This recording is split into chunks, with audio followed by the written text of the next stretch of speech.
Thank you for the nice introduction. I'll try if I can live up to that. It's a great pleasure to be here at this great conference and sharing my life story and my vision with you. My life changed 11 years ago when Lars, my youngest son, he was diagnosed with autism. He could sit on a swing for hours in the kindergarten. He could play with cars, but not with others.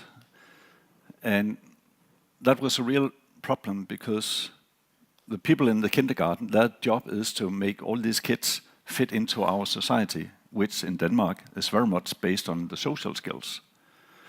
But they couldn't teach Lars how to do. So he was followed by a psychologist for a couple of months, and my wife and I was invited to a meeting. We thought we were given some advices on how to help Lars onto the next step of his development ladder. But we were told that there may not be that many steps because he has autism. That was so shocking that our loving little kid has a lifelong disability. That's so devastating. We've only seen the Rain Man film. That's what we knew about autism. Maybe you have the same knowledge base. If you do, I hope that after this presentation you have forgotten everything about Rain Man and start thinking of the real people in our society who do not fit in. There may be 1% of the population that qualifies for an autism diagnosis within the autistic spectrum. Mostly are in the mild form of autism called Asperger's syndrome. But there are many more than that. So this is just the start of what we want to be a real change maker in our societies. Lars would never fulfill the requirements on being a good team player and being flexible, being good at selling his ideas to others, be good at handling stress, being flexible. But there are so many other things he can do. And I'd like to show you one example from when he was 7. He made this drawing, pen and paper, nothing else.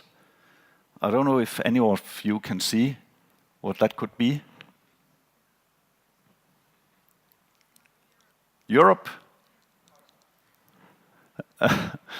Yeah, I didn't know either, but I could also see there are some country signs here. So this is actually Europe, but what are the boxes? What are the figures? I didn't know.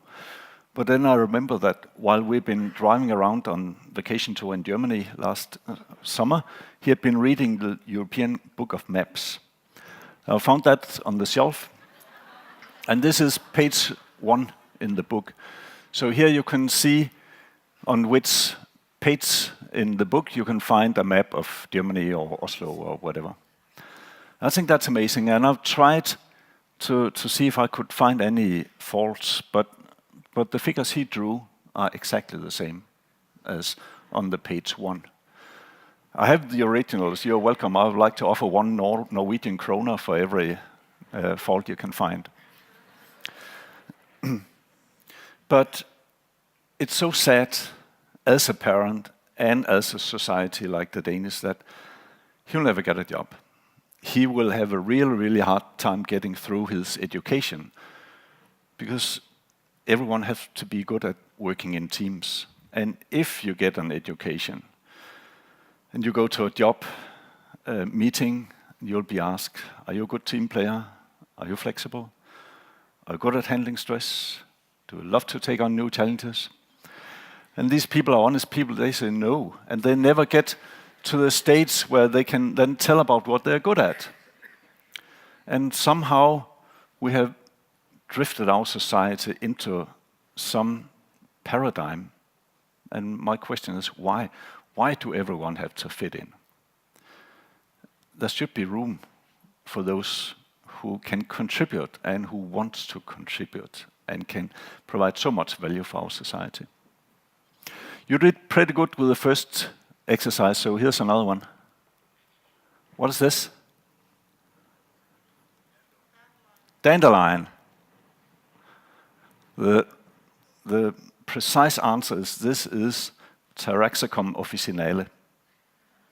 Very many know it as dandelion, but And in Denmark, it has a very bad brand. A lot of garden owners, they hate this plant all through the summer season because the gardens, the lawns have to be as equally green as the neighbors, and only the plants that you have decided are welcome in your flower beds. But is it a weed or is it a herb? Well, if you say it's a weed, which most people in Denmark would do, then it's really annoying. If you see it as a herb, it's one of the most valuable plants in the Danish nature. They can be used for so many good things, and there are farmers in Denmark who grow dandelion, the most beautiful sight in the spring, a yellow mark or field filled with dandelions. But what is a weed? A weed is a plant in an unwanted place. If you can make this plant feel wanted, then you can get access to the values. And the very, very powerful message is, it's up to you. You are the ones who decide, is this a weed or is this a herb? And I don't know if you can see the parallel to all the people with autism and those who do not fit in today. As long as they are not wanted, they are costly. You may even say they can be really costly to society. But that's the weed perspective. And I would like you to join me in trying to find the other angle, saying, well, it could also be a herb, because in our aging population, we really need more people in the labor market, and not just more resources. We also need people who think differently, who think out of the box.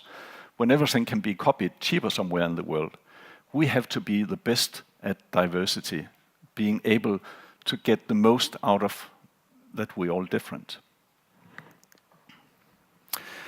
So we thought, my wife and I, as long as we are alive, we'll fight his battles anytime. But someday we pass away, and what would Lars have what kind of life would he have? Would he be happy? And we thought that, well, he has some skills. If he can get a job where he could be recognized for his special personality and be appreciated for the skills, we would be happy when we get too old to fight his battles. We think he would be happy. But we didn't see any opportunities for that. We realized that there are so many people in Denmark who are left out of the labor market. Not because they're lazy, not because they're not good at what they're doing, but because they do not fit in. These are some examples of people on the autistic spectrum who are hired at my company, Specialisterne, today. One of them in the lower left corner has been unemployed for 24 years and 11 months, but he's damn good. Now he's testing software for big corporate customers, where he can use his good memory, his passion for details, his structured way of thinking and working to solve some tasks better than the generalists that traditionally has taken over our labor market today. There are so many good stories, but I have limited time here. So I decided, with support of my wife, to start Specialisterne. That's the opposite of the generalists. We want to be the alternative. We want to set up a company, market-driven, that meets the requirement of people with autism in order to let them feel wanted and give them a true opportunity to excel. After 5 years, I sold it to Specialist People Foundation, a not-for-profit entity. So now it's a mix of a for-profit and a not-for-profit. And our focus group at the moment is high-functioning people with autism spectrum disorder. We do consulting like software management, testing, registration, and data logistics. We have a 5-month assessment and training period where we take these people who are mostly known for what is hard for them, what cannot be done. That's documented in the diagnosis criteria. We make them find their motivation, find out what is their opportunities if they should have an active life in the labor market. And we've started a 3-year youth education. So today we have about 80 people on the autistic spectrum in our offices, and 17 as managers and staff who do not have autism. So we have created kind of a special world where it's people with autism who are the normal ones, who are the majority. And that makes so much difference. After starting up, I've been contacted by people in more than 60 countries who want me to start up in their country as well. And I'm a nice man, so I say yes. When the timing is right, we'll be there. We want, with the Specialist People Foundation, to make societies globally respect and accommodate specialist people as worthy and valuable citizens. Now you'll notice that I'm trying to move away from the diagnose terms to talk about specialist people, because behind all the disabilities, all the labels, they are specialist people. And we have to be very good at understanding them, finding out how to make them feel wanted, how to make them excel, regardless of what kind of labels they have been put on. So our goal is to enable 1 million jobs for specialist people. It's a nice goal, it's easy to remember, it's challenging.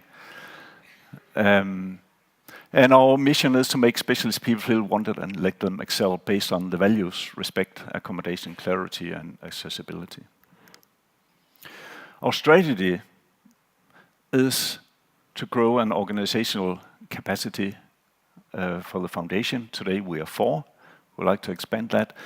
And then my prime task is to work on the international community building. That's also part of why I'm here today. But I'm also here to see if we can create some interest here in Norway to start up a Specialisterne in your country. It has been working for 7 years in Denmark, so why shouldn't it be working in Norway with the right stakeholders, with the right funding? I have a workshop at 2 o'clock about that, if you're interested. So we want to set up Specialisterne entities in a global network of collaborative and knowledge share partners. We do not claim that we know everything. We give access to everything we have learned, and then we ask people who use our knowledge also to contribute with their knowledge and help the other fellow partners. We want to inspire others. We want to be copied. We want the corporate companies to be interested in learning from our experience so that they can start hiring and managing specialist people who are rejected by most of the HR departments today. That's where we go from the thousands to the million.